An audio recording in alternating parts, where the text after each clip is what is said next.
Banau, siapa di Maluku Utara yang tidak mengetahui nama ini? Sosok pejuang yang begitu familiar namanya setelah melakukan pemberontakan terhadap Belanda lewat sebuah pertempuran sengit yang bernama Pemberontakan Banau. Assalamualaikum warahmatullahi wabarakatuh. Kesempatan kali ini catatan KJP akan membahas sedikit tentang beberapa fakta tentang Kapitan Banau. Namun sebelum lanjut, seperti biasa klik subscribe dulu ya, buat orang yang belum subscribe, agar katong bisa terus saling berbagi informasi menarik tentang Maluku.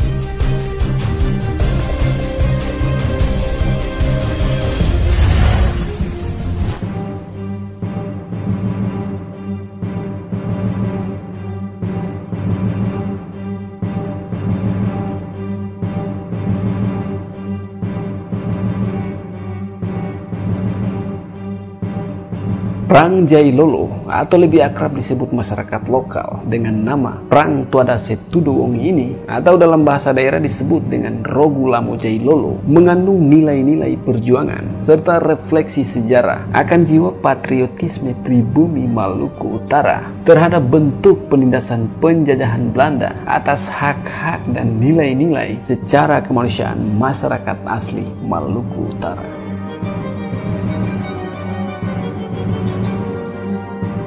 Prang Jailolo atau Rogulamo Jailolo lebih bermakna pada pemberontakan dan perlawanan masyarakat pribumi Maluku Utara atas bentuk penindasan yang terjadi, terlebih di wilayah Jailolo dan sekitarnya. Sementara pihak Belanda justru memandang ini sebagai sebuah tragedi memalukan yang mencoreng sejarah peradaban kebesaran mereka pada tanah-tanah jajahan mereka.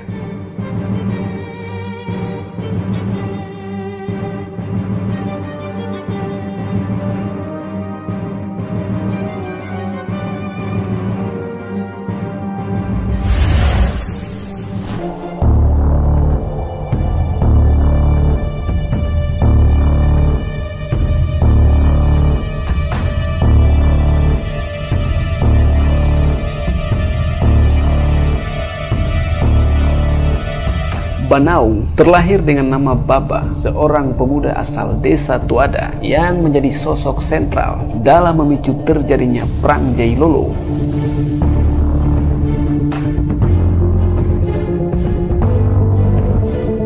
Baba yang kemudian hari lebih familiar dengan nama Banau ini adalah seorang pemuda gagah berani yang rela mengorbankan dirinya dan apa yang dimilikinya demi memerdekakan rakyatnya atas bentuk penindakan berwujud kerja paksa yang dilakukan oleh penjajah Belanda saat itu.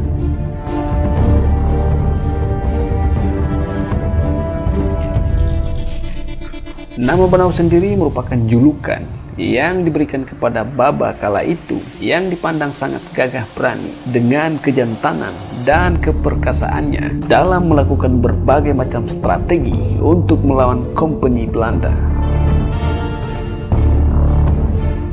Baba adalah namanya, sementara Nau berasal dari kata Nonau yang bermakna perkasa, jantan atau gagah. Maka jadilah Banau sebagai julukan atas dirinya. Versi lain mengatakan bahwa Banau itu bukan diambil dari kata itu, tapi Banau adalah namanya dari sejak kecil.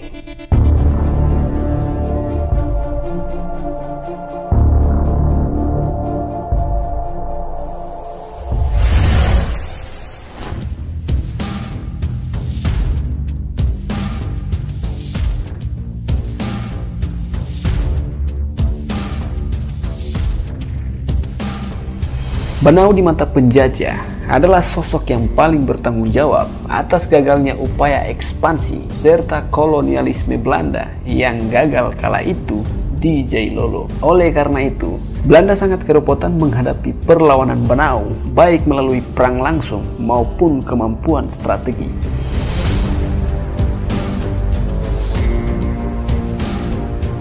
Nama Banau semakin disegani, bahkan ditakuti, ketika dirinya berhasil menumbangkan Tuan Agrebek, tepatnya di rumah pos kediaman kontroler Belanda. Peristiwa itu diawali dengan sebuah aksi protes rakyat Jailolo kala itu yang bertepatan di tanggal 12 September tahun 1914. Aksi protes yang kemudian berakhir pada terbunuhnya Tuan Agrebek ini memicu perlawanan Belanda yang semakin serius.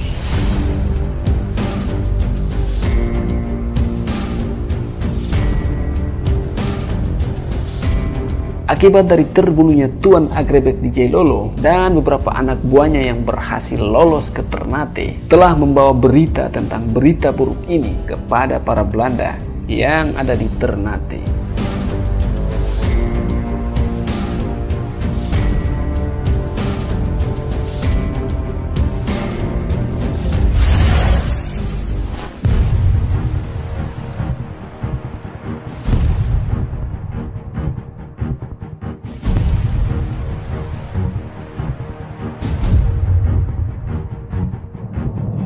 Tak lama setelah itu, persisnya pada tanggal 14 September atau 2 hari setelah peristiwa tersebut, bala bantuan kompeni Belanda tiba di Jailolo dari Ternate dengan menggunakan kapal perang bernama Van Overstraten yang berlabuh di perairan Teluk Jailolo.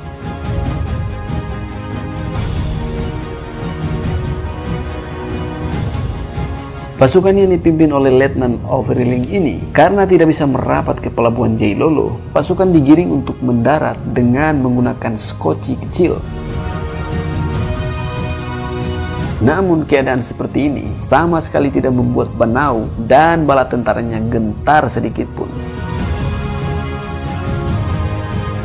Perang tak bisa dihindari, takbir menggema, jihad bersuhada, tanah air telah memanggil para pejuangnya untuk membela setiap jengkal tapal batas yang tak boleh dilewati oleh kafir Belanda.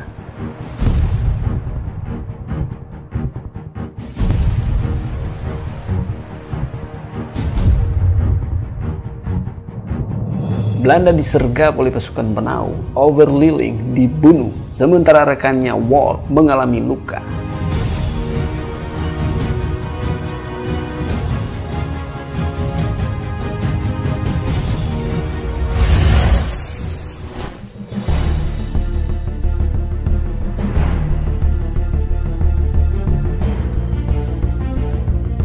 Lalu pada tanggal 22 September, tiba 2 brigade dari pasukan pimpinan Kapten Lasonder dari Ambon ke Jailolo. Pertempuran terbuka pun tak dapat dihindarkan lagi antara Belanda dan Banau. Korban tewas dari Banau waktu itu sebanyak 9 orang dan 7 orang terluka, sementara Belanda hanya 1 orang saja. Perang Jailolo berlangsung tak begitu lama. Bala bantuan kompeni Belanda terus berdatangan dan akhirnya memaksa Banau untuk menyingkir ke hutan karena kondisi yang diamatinya sudah tak lagi seimbang. Menyingkirnya Banau bukan karena takut, melainkan melakukan taktik lain, yakni gorela atau yang bermakna gerilya, sebuah taktik perang yang bisa dikatakan taktik yang telah ikut memerdekakan bangsa Indonesia juga. Hal ini membuat Belanda semakin kewalahan dalam menghadapi Banau.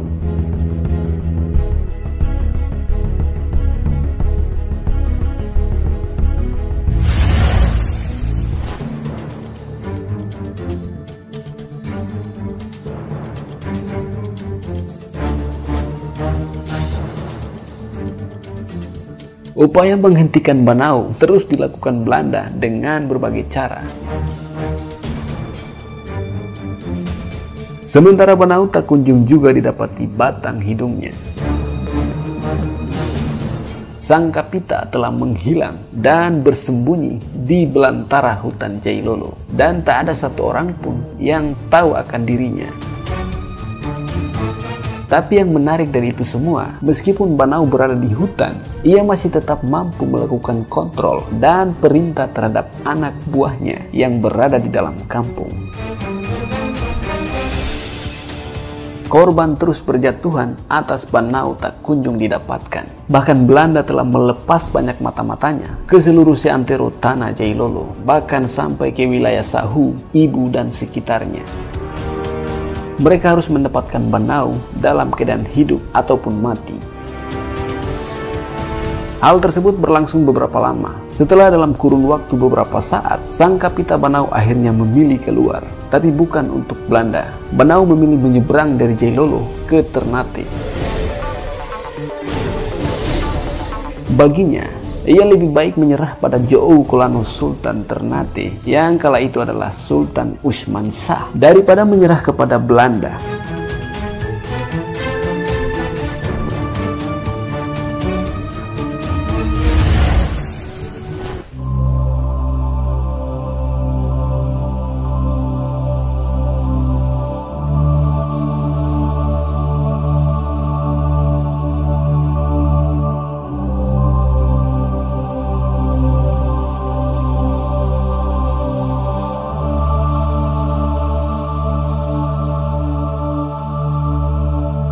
Setelah penyerahan dirinya, berita tentang Banau kemudian disebarluaskan di seantero wilayah Jailolo sebagai bentuk doktrin untuk menakuti masyarakat Jailolo karena pemimpinnya telah tertangkap. Sang Kapita pun diproses di pengadilan Belanda di Ternate setelah diserahkan oleh Sultan Ternate ke pihak Belanda. Kapita Banau pun sahid di tiang gantungan setelah apa yang telah dilakukannya.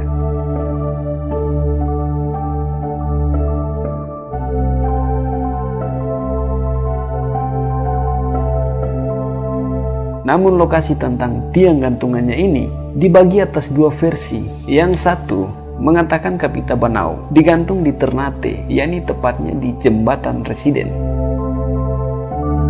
Sedangkan versi yang satu lagi mengatakan bahwa Banau digantung di Jailolo.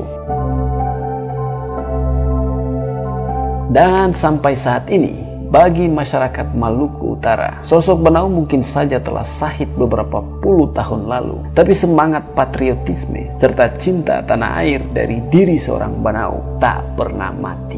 Malah itu menjadi spirit baru yang hidup dalam jiwa dan sanubari setiap generasi ke generasi lainnya. Dan sampai kapanpun juga, Banau akan tetap menjadi sosok legendaris yang tak pernah mati dari zaman ke zaman dan dari waktu ke waktu.